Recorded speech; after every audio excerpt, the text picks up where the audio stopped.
SSB console driver की आपका जो एडमिट कार्ड तो जारी हो गया है और उसके साथ आपका फिजिकल भी आपका स्टार्ट होने वाला है। अप्रैल महीने के 4 से ही आपका स्टार्ट हो जाएगा।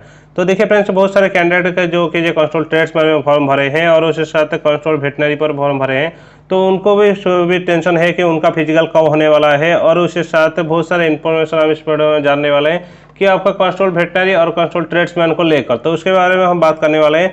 तो इसलिए मैं आपको बताना रहा हूँ इस वीडियो के आपको एंड तक बने रहे, आपको पूरी इन्फॉर्मेशन मालूम चल जाएगी। और उसके साथ हम किस टॉपिक पर अभी बात करने वाले हैं तो मैं आपको क्लियर करना चाहता हूँ। देखिए फ्रेंड्स, एसएसबी कंसोल ट्रेड्समैन की आपका एडमिट कार्ड कब आने वाला है और उसके साथ एसएसबी वेटनरी का आपका एडमिट कार्ड कब आने वाला है, और उसके साथ एससी एसटी जो ओबीसी और ईडब्ल्यूएस की जो कास्ट सर्टिफिकेट है उनका वैलिड कितने दिन रहती है उसके बारे में बात करने वाले हैं। और उसके साथ जो ड्राइवर और ट्रेड्समैन और वेटनरी के जो फॉर्म भरे हैं उनका पीटी और पीएसटी सेम है या अलग है उसके बारे में हम जानने वाले हैं। तो देखिए फ्रेंड्स, इस वीडियो के एंड तक बने रहिए, आपको पूरी इन्फॉर्मेशन मालूम चल जाएगी।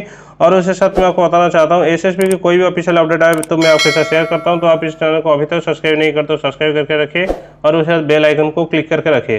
तो देखिए फ्रेंड्स, एक्सपीरियंस सर्टिफिकेट के बारे में बहुत सारे भी सवाल आता है तो उसके बारे में बात करने वाले हैं। और उसके साथ जो अभी लॉगिन कर रहे हैं उनका इनवैलिडिटी रजिस्ट्रेशन और पासवर्ड वो दिखा रहा है, क्यों दिखा रहा है उसके बारे में बात करने वाले हैं। और उसका सोल्यूशन क्या है उसके बारे में बात करने वाले हैं। तो देखिए फ्रेंड्स, मैं आपको बताना चाहता हूँ आपका जो वैकेंसी आया था 1522 वैकेंसी, इस वैकेंसी पर ज़्यादा वैकेंसी आपका कॉन्स्टेबल ड्राइवर की ही वैकेंसी था। तो इसलिए आपका कॉन्स्टेबल ड्राइवर की ही वैकेंसी का पहले फिजिकल कर रहे हैं और उसके बाद ही आपका जो सारे डिपार्टमेंट की वैकेंसी होने वाला है। लेकिन बहुत सारे कैंडिडेट के मन में सवाल है क्या उसके बाद ड्राइवर की क्या वेटनरी का होगा या कुक का होगा, उसके बारे में बात कर रहे हैं। देखिए फ्रेंड्स, मैं आपको बताना चाहता हूँ आपका ट्रेड्समैन की एडमिट कार्ड जल्द ही जारी होने वाला है और उसके साथ और जल्द ही कब जारी होगा तो उसके बारे में बात करने वाले हैं।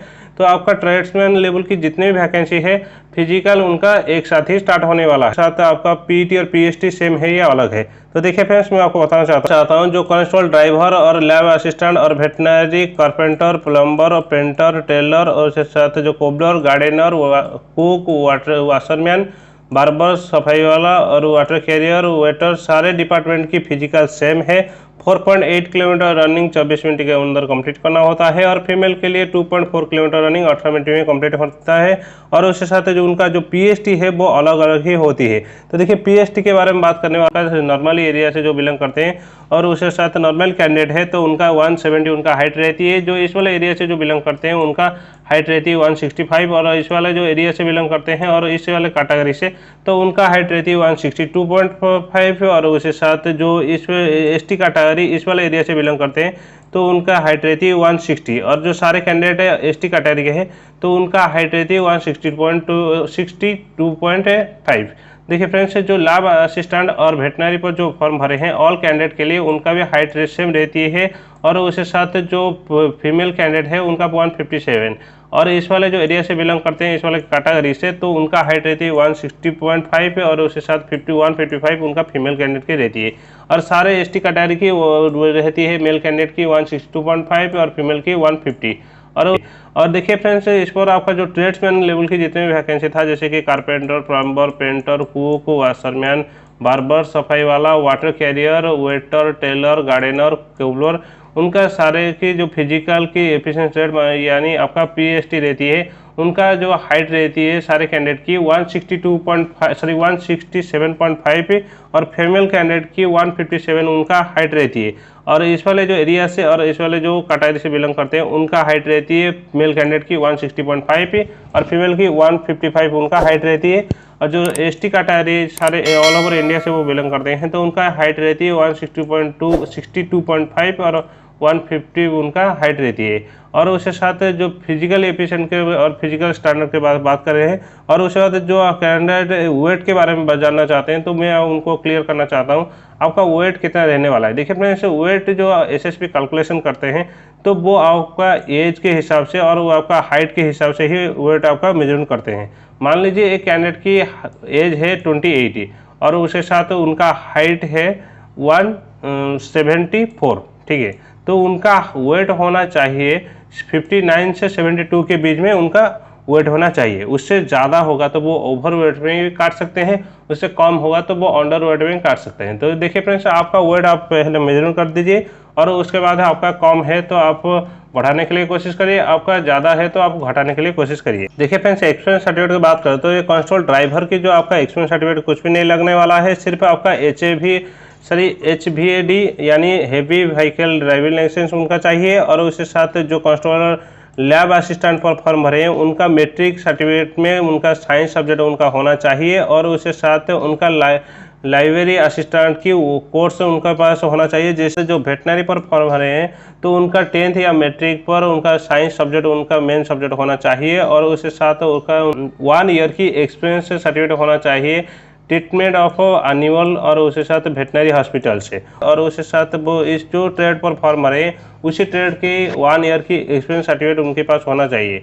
और उसके साथ जो कैंडिडेट कारपेंटर, प्लम्बर और पेंटर पर फॉर्म भरे हैं उन कैंडिडेट के बताना चाहता हूँ उनके पास मैट्रिक सर्टिफिकेट कंपलसरी होना चाहिए, और उसके साथ उनका 2 ईयर की वर्क एक्सपीरियंस सर्टिफिकेट चाहिए। जिस भी ट्रेड से वो फॉर्म भरे हैं उनके पास 2 ईयर की एक्सपीरियंस सर्टिफिकेट नहीं है तो उनका 1 ईयर उसी ट्रेड से 1 ईयर की कोर्स वो कंप्लीट करना चाहिए, और उसके साथ एक वोकेशनल इंस्टीट्यूट से उनका 1 ईयर की एक्सपीरियंस सर्टिफिकेट होना चाहिए।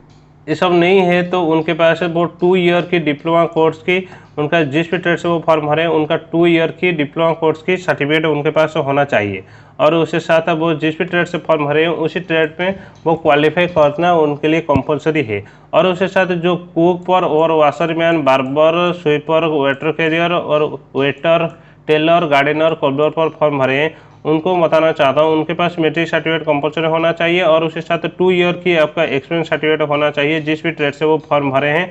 और उसके साथ आपका एक्सपीरियंस सर्टिफिकेट नहीं है तो आप बना दीजिए, और लेकिन बना सकते हैं कि आपका जो पुराना ही बनाइए जब भी आप फॉर्म डाले थे उससे पहले ही। और उसके बाद है उनका सिर्फ 2 ईयर की एक्सपीरियंस सर्टिफिकेट नहीं है तो अब उनका सिर्फ 1 ईयर की आपका जिस भी ट्रेड से वो फॉर्म भरे हैं वो एक इंस्टीट्यूट से उनका उसी कोर्स ही करना, ये सारे चीज़ नहीं है तो वो 2 ईयर की डिप्लोमा कोर्स की जो सर्टिफिकेट उनके पास होना चाहिए वो जिस भी ट्रेड से फॉर्म भर रहे हैं। और उसके साथ हम बात करने वाले हैं कि इसका कास्ट सर्टिफिकेट जो बता रहे हैं कि उनका कास्ट सर्टिफिकेट वैलिड के बारे में। तो देखिए फ्रेंड्स, मैं आपको बताना चाहता हूं जो ये गूगल से ही इन्फॉर्मेशन लिया हूं। तो देखिए फ्रेंड्स, जो एसी कास्ट पर वो डालते हैं तो उनका कास्ट सर्टिफिकेट की वैलिडिटी लाइफ टाइम है, लेकिन कुछ स्टेट के हिसाब से उनका रजिस्ट्रेशन लगा हुआ है कि 1 साल, 2 साल, 3 साल इस तरह ही लगा हुआ है। तो उसके बारे में हम बात पुराना हो गया तो आप न्यू भी बना सकते हैं। देखिए फ्रेंड्स, एक कास्ट सर्टिफिकेट गुजरात की वैलिड की बात करें तो आपका 3 ईयर की रहती है, गुजरात में आपका 3 ईयर की कास्ट सर्टिफिकेट की वैलिड रहती है। और उड़ीसा की बात करें तो इस पर लाइफ टाइम ही रहती है आपका कास्ट सर्टिफिकेट की वैलिडिटी। और उसके साथ राजस्थान की बात करें तो आपका कास्ट सर्टिफिकेट की वैलिडिटी 1 साल ही वो मानते हैं। तो और उसके साथ जो EWS से सर्टिफिकेट बनाते हैं उनको मैं क्लियर करना चाहता हूं, आपका जो कास्ट सर्टिफिकेट की वैलिडिटी है आपका सिर्फ 1 ईयर है, आपका वैलिड खत्म हो गया है तो आप नए भी बना सकते हैं। और उसके साथ जो OBC पर फॉर्म भरे हैं उनको बताना चाहता हूं आपका 3 साल ही आपका कास्ट सर्टिफिकेट की वैलिडिटी है, तो आपका पुराना हो गया तो आप न्यू भी बना सकते हैं। देखिए फ्रेंड्स, जो इनवैलिड वो बता रहा है, क्यों बता रहा है? देखिए फ्रेंड्स, अभी कांस्टेबल ड्राइवर की ही एडमिट कार्ड आया है और उसके साथ वो क्या कर रहे हैं कि इस ड्राइवर के साथ जो एडमिट कार्ड आ रहा है तो इसी वक्त ही वो रजिस्ट्रेशन और पासवर्ड जो उनके पास है वो ही डालकर लॉगिन कर रहे हैं, तो इसी वजह से वहाँ पर इनवैलिडिटी ही अभी तक तो आपका एडमिट कार्ड नहीं आया है तो आप लॉगिन करेंगे आप कैसा होगा, तो इसी वजह से वो आपका इनवैलिड दिखा रहा है। तो ठीक है, आप टेंशन मत लीजिए, आपका एडमिट कार्ड जो आएगा तो अप्रैल महीने के लास्ट तक ही आपका एडमिट कार्ड आ जाएगा। और उसके साथ मई महीने में ही आपका फिजिकल होने वाला है। आपका फिजिकल की तैयारी अभी तक नहीं करें तो फिजिकल की तैयारी आप अच्छी तरह से करके रखिए, क्योंकि आपका फिजिकल मई महीने में फाइनली होने वाला है। और उसके साथ आपका एडमिट कार्ड अप्रैल महीने के लास्ट तक ही आपका जारी हो जाएगा। तो थैंक यू फ्रेंड्स इस वीडियो के एंड तक बनाने के लिए। और उसके साथ बताना चाहता हूँ इस वीडियो आप ज़्यादा से ज़्यादा आपके फ्रेंड के साथ शेयर करिएगा। Thank you friends.